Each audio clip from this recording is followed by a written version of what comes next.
Mga lodi. So karon kay ah, wala man tay makita na mga polygraph chart interpretation and discussion kadalasan sa mga social media. So I decided na mag video ani sa mga polygraph tracing segment. So there are 4 tracing segment sa polygraph. So first is yung average tracing. Second is yung reaction tracing. Ikatatlo is yung relief tracing. And ang ikaapat is distortion tracing. So, first is para ma-discuss ko ng maayos, dito tayo sa demarcation line. So, for the information of everybody, ang demarcation line o itong stimulus marks is ito yung mag-start na ang questioning sa polygraph. For example, relevant na questioning. So before ang questioning, di ba, sa digital computerized polygraph, so may tinatawag tayong tracing. Itong tracing na to, for example, did you kill Juan de la Cruz? Mag-answer yan siya ng no. Then yung examiner mag-ask. Pag-ask niya, so dito nalalabas itong tinatawag natin na stimulus marks.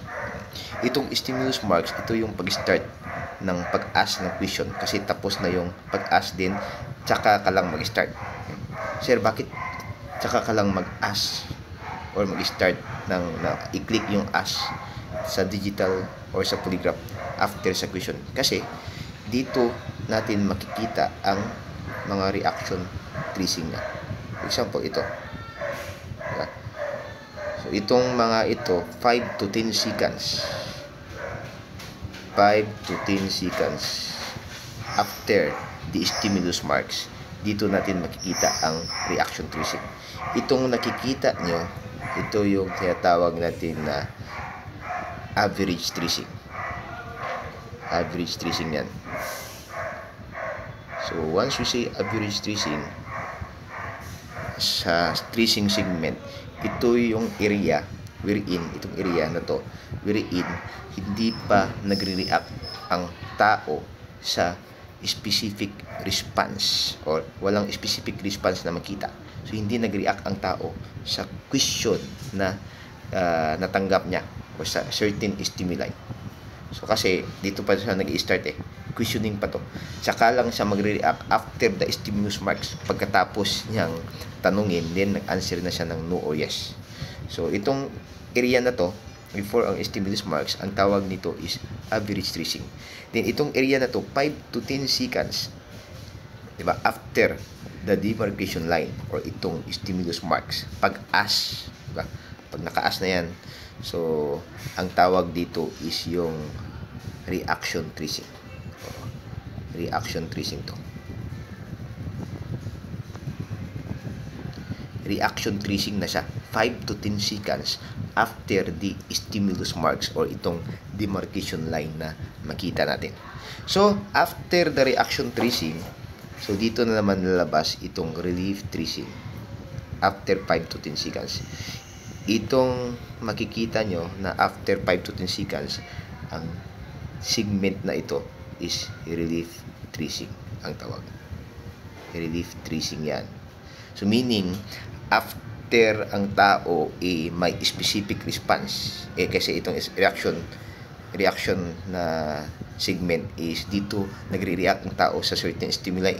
Itong tanong na to, itong demarcation line, stimuli man. So, force of environment, nagre-react yung autonomic nervous system ng tao. So, kaya may reaction na tayo na nakikita. Itong area na to, reaction to. So, reaction tracing. After ang tao is makarecover, di ba? Nakarecover ng tao sa pagkaipit sa mga question kasi naiipit ito sa question ng tao So, lalabas na yung mga sweat niya, yung heart reaction, heartbeat, pulse rate, yung breathing, bumibilis, di ba? Nag-i-slow. So, dito natin to makikita sa reaction tracing. After pagkahuman, relief tracing na. Wherein naka-recover na ang tao sa pagkaipit sa question or sa certain stimuli. Then, dito yung pinakauna, average. ikalawa, reaction. Then, relief tracing, ikatatlo. Ang ikaapat is itong tinatawag nating distortion tracing. Sir, ano tong distortion? From the word distortion, na-distort. Kasi, ang tao at that time is umubo, nag-move, nag-laugh, or may ginagawa siya na hindi niya actually reaction. Kasi yung reaction tracing, specific response yun eh. So, ito yung reaction ng tao sa certain stimuli. Itong distortion, hindi niya ito reaction sa certain stimuli. Na-distort lang ang tracing kasi umubo siya. But, hindi directly sa question. Kaya na-distort. Hindi siya nag-react because of question. So, may reaction ang kanyang tracing because of distortion. So, for example, ito, tumaas bigla. Umubo, tumaas. So, distortion tracing ang tawag yan. Kaya nga, in polygraph chart interpretation, then, yung sa polygraph examination, need natin na markahan. For example, umubo. Lagyan natin ng C. Meaning, in that time, sa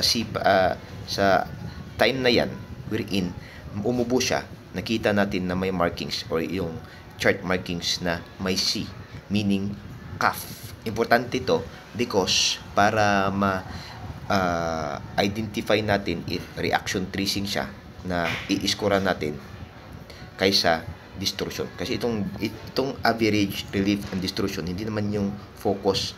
Hindi yan ang focus ng polygraph examiner.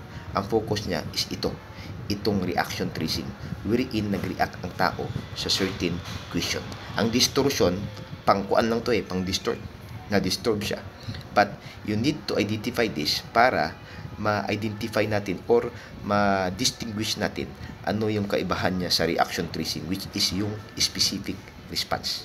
Kasi specific response to Itong nasa 5 to 10 seconds sa reaction tracing, specific response to.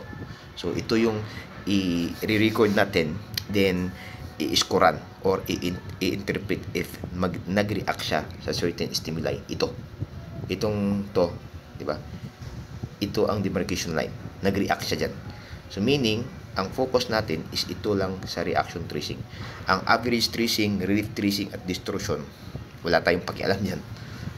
Pero need nating i-identify para malaman natin na itong average, relief, and distortion hindi reaction.